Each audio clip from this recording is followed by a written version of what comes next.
Ya, pemirsa, terkait data penjualan mobil pada bulan Mei yang dirilis oleh Gaikindo dan adanya penurunan begitu sampai dengan Mei lalu, kita coba lihat bersama ini beberapa data yang sudah kami siapkan pemirsa terkait dengan penjualan mobil dan juga industri otomotif hingga Mei lalu. Di mana ada beberapa informasi yang kami akan sampaikan. Yang pertama yakni terkait dengan 3 besar merek yang mencatatkan penjualan retail di bulan Mei lalu. Ada Toyota dengan penjualan sebanyak 6.727 unit, Daihatsu mencatatkan penjualan sebesar 3.673 unit, sementara Honda 1.291 unit. Dan adapun penjualan retail mobil di Mei ini secara total sebanyak 17.083 unit. Dan dari 3 besar pemegang merek yang mencatatkan penjualan mobil terbesar di bulan Mei lalu, kita coba lihat bagaimana kemudian penjualan year to date di Indonesia, di mana Toyota memegang pangsa pasar senilai 31,4%, kemudian Daihatsu sebesar 18,4%, Honda 14,7%. Toyota masih memimpin pangsa pasar otomotif di Indonesia dengan market share lebih dari 30%. Adapun salah satu perusahaan yang bergerak di sektor otomotif, Astra International, kita coba lihat bersama bagaimana kemudian capaian kinerjanya di kuartal 1 2020. Di mana dari beberapa indikator terlihat pendapatan di kuartal 1 2020 ini sebesar 54 triliun rupiah. Adapun di kuartal 1 2020, Astra International mampu mencatatkan pendapatan masih di kisaran yang sama, pemirsa, 50 triliun rupiah, adapun terjadi penurunan sebesar 9,4% secara year on year. Sementara dari laba bersih juga mengalami penurunan dari 5,21 triliun rupiah ke 4,81 triliun rupiah. Dan kita tahu Astra International sebagai salah satu pemain besar dalam industri otomotif tentunya sudah sedikit menunjukkan tanda-tanda pelemahan kinerja di kuartal 1 dan apakah kemudian nanti masih akan bisa mencatatkan kinerja yang lebih positif di kuartal-kuartal berikutnya seiring dengan penerapan new normal. Dan juga kita lihat bagaimana kemudian nanti geliat, maksud kami industri otomotif pasca pemberlakuan PSBB transisi dan juga kebijakan new normal. Nanti kita akan coba hadirkan bersama diskusi lebih lengkap dengan Gaikindo. Ya pemirsa, ulasan lebih lengkap bersama dengan Gaikindo akan kami hadirkan usai jeda. Tetaplah bersama kami.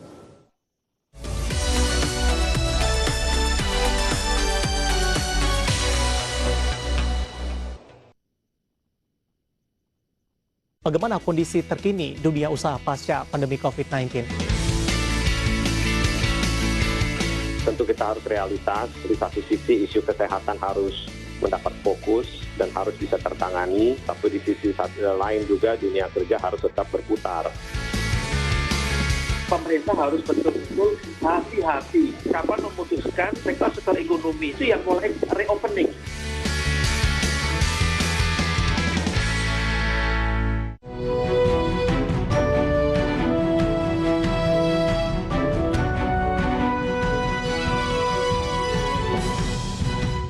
Tercatat 74,5 triliun rupiah, lebih rendah masih dibandingkan tahun lalu 30 April. Tahun lalu 30 April defisitnya adalah 100,3 triliun.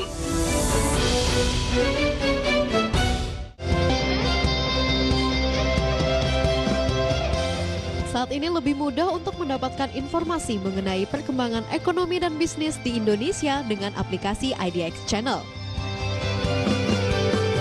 Mulai dari berita, makro dan mikroekonomi, politik hingga hiburan. Anda juga dapat berbagi artikel, foto, dan video ke semua platform media sosial yang Anda miliki. Beragam informasi hari ini bisa di-download di dalam aplikasi idxchannel.com.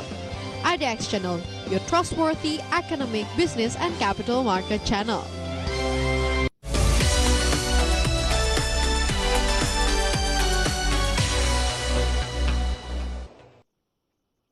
Ya pemirsa, terima kasih Anda masih bersama kami dalam IDX Versation Closing. Dan seperti yang sudah kami informasikan tadi, pemirsa, di segmen ini kami akan hadirkan ulasan bersama dengan Gaikindo terkait dengan industri otomotif di tengah pandemi. Dan kali ini sudah tersambung bersama dengan Bapak Yongki D. Sugiarto, Ketua 1 Gaikindo. Selamat siang Pak Yongki.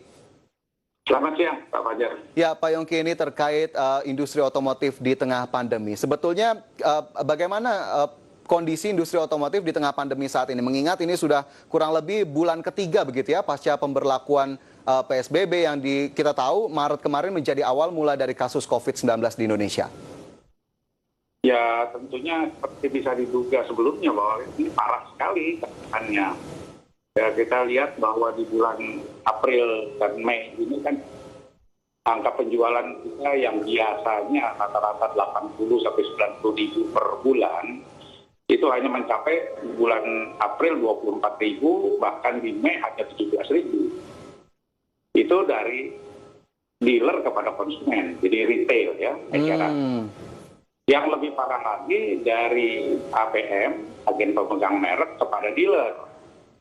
Itu di bulan April hanya mencapai 7.800 unit, dan di bulan Mei 3.500 unit.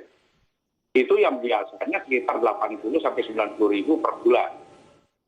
Makanya sekarang stok yang ada di APM menumpuk karena APM kan tutup total, sehingga tidak bisa mendelivery kepada para dealer. Sebaliknya, dealer juga dengan penjualan yang hanya 24 ribu, lalu 17 ribu, stok dealer juga numpuk. Gitu. Ya kan, hari ini memang semuanya berkaitan dan ini domino efeknya. Nah, ini kan DKI baru membuka secara bertahap, ya kan, PSBB ini. Jadi kita harapkan tentunya ke depannya mungkin akan bisa terjual lebih banyak. Dan juga tentunya dealer bisa menebus mobil lebih banyak dari APM. Kalau stoknya sudah menurun, tentunya orang akan mengambil mobil lagi. Oke, tapi kemudian apakah ini masih akan berlanjut dalam beberapa waktu ke depan, Pak Yongki? Dari Gaikindo sendiri melihat pelemahan yang ada sampai akhir tahun atau tidak ini terjadinya? Begini, pada saat kita merubah atau merevisi forecast tahun 2020, kira-kira 2 bulan atau 3 bulan yang lalu, kita mencanangkan dari 1,1 juta unit itu kita turunkan ke 600 ribu unit untuk tahun 2020. Pertimbangan dan perkiraannya didasari Januari sampai Maret pada saat itu terjual kurang lebih 240 ribu. 240 ribu. Ya, sampai Maret. Ya. Nah, begitu Maret PSBB berjalan, kita memprediksi April, Mei, Juni, Juli, 4 bulan itu hanya bisa mencapai 100 ribu. Ya. Signifikan sekali ya, Pak ya? Betul, jadi Agustus, September, Oktober, November, Desember, harapan kita bisa menjual 5 bulan itu sekitar 250 ribu. Jadi in total dari 240 plus 100 ribu plus 250 ribu diperkirakan akan mencapai 600 ribu. Jadi kita perkiraannya adalah Agustus ke belakang itu akan meningkat penjualannya sehingga 5 bulan itu kita perkirakan bisa 250 ribu. Oke, jadi 600 ribu dari target awal 1,1 juta unit. Ini apakah memang sebelumnya pernah atau tidak begitu Pak Yongki penurunan sedalam ini terjadi di tahun-tahun sebelumnya, atau justru ini menjadi satu yang juga menjadi catatan juga bagi para pelaku industri otomotif? Pernah terjadi di tahun 97 ke 98. Iya kan, itu di tahun 98 penjualan kita cuma 50 ribu. Dari yang tadinya sekitar 400 ribu. Nah, kemudian lantas itu satu tahun penuh tahun 98 pada saat itu kan krisis moneter. Ya. Jadi ini komparasinya bahkan ke krisis yang sudah cukup lama sebelumnya begitu ya Pak Yongki. Ini levelnya sudah cukup rendah sekali. Betul sekali, betul. Nah, kemudian lantas apa yang dilakukan oleh pelaku industri sendiri Pak Yongki untuk menghadapi tekanan yang sepertinya masih belum usai hingga saat ini? Ya, kita sekarang berharap tentunya bahwa pelan-pelan pertumbuhan ekonomi di Indonesia ini bisa menggulir lagi, bisa meningkat lagi.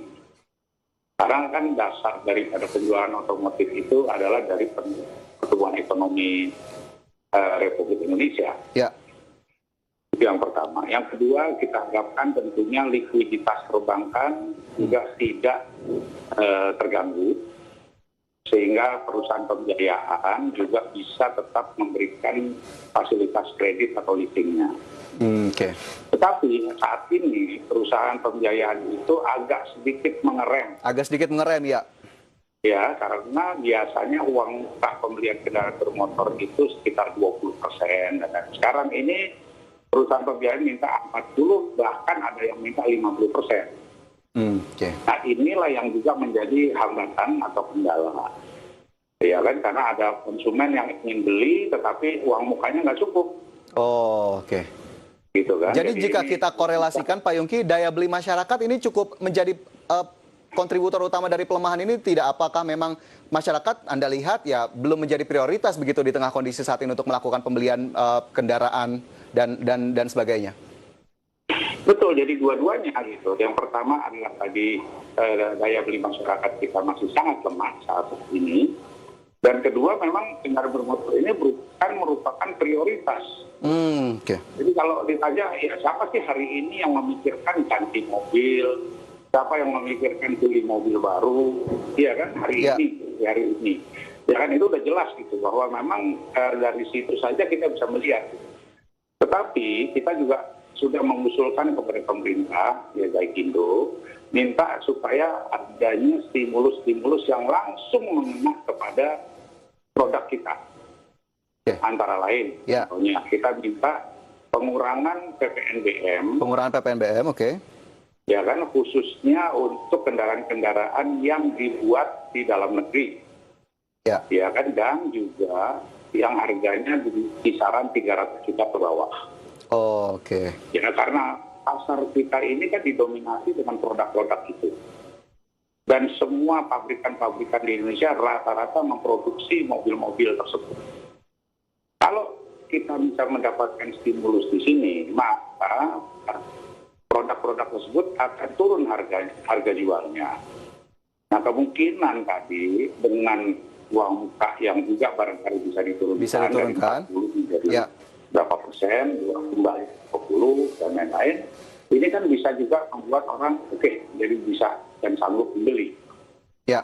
Itu yang pertama. Yang kedua, kita juga menyurati seluruh gubernur di provinsi di Indonesia, 34 provinsi. Kita minta juga kebijakan mengurangi bea balik nama dan pajak kendaraan. Oke, baik. Karena itu kan juga masuk ke dalam harga jual mobil. Masuk ke dalam harga, oke. Sehingga dengan begitu kita juga bisa mendapatkan keringanan itu dan harga mobil akan turun. Kembali lagi kita tekankan di sini untuk mobil-mobil yang 300 juta ke bawah. Karena itu memang pasar kita yang paling besar itu hampir 50-60%. Baik. Dari total penjualan 1,1 juta unit itu adanya di kisaran harga itu. Oke. Kalau ini bisa terjadi, penjualan produk-produk sejenis itu meningkat, maka pabrik-pabrik ini akan bisa berjalan kembali. Oke, jadi beberapa insentif ini diharapkan bisa menjadi booster begitu ya? Betul, jadi ini adalah stimulus yang kita harapkan. Ditambah tentunya jangan lupa pabrik komponen. Ya, yang mensuplai merek-merek ini. Karena ini jumlah orang yang terlibat di dunia otomotif ini, sampai dari pabrikan, sampai ke komponen, sampai ke dealer, dan lain-lain itu total 1,5 juta manusia. Oke, baik. Oke, baik, itu jadi beberapa hal, harapan, begitu kemudian apa yang sebetulnya menjadi harapan lagi-lagi ya, begitu beberapa insentif yang sepertinya masih mungkin bisa diberikan oleh pemerintah terkait dengan industri otomotif kita di tengah pandemi. Pak Yongki, terima kasih banyak sudah tersambung bersama kami siang hari ini. Sukses selalu untuk industri otomotif Indonesia. Terima kasih Pak Fajar. Ya, pemirsa IDX Precision Close-nya akan segera kembali usai jeda berikut ini, tetaplah bersama.